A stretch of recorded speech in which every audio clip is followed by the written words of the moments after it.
నువ్వు అడగా నువ్వు అడగరా నువ్వు అడగా నువ్వు అడగరా నువ్వు అడగా నువ్వు అడగరా అన్నా సీడీ కావాలన్నా. తెలుగా, ఇంగ్లీషా, హిందీయా, మలయాళమా, కన్నడ?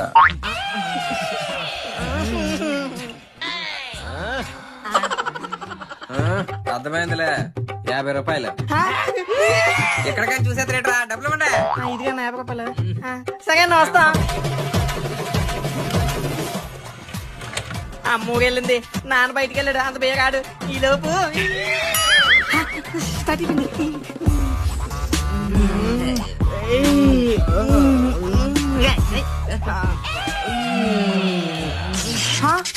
ఊరే కరెంట్ పోయిందిరా. ఎప్పుడు వస్తుందో ఏంటో. ఎప్పుడు వస్తుందో సంగతి పక్కన పెట్టు, లోపల సీడీ ఉండిపోయిందిరా. ఊరే దీని అమ్మ చేత ఇప్పుడే కరెంట్ తీయాలా? డివిడి బదులు కూడా ఎక్కడ బదులు కూడా నాన్న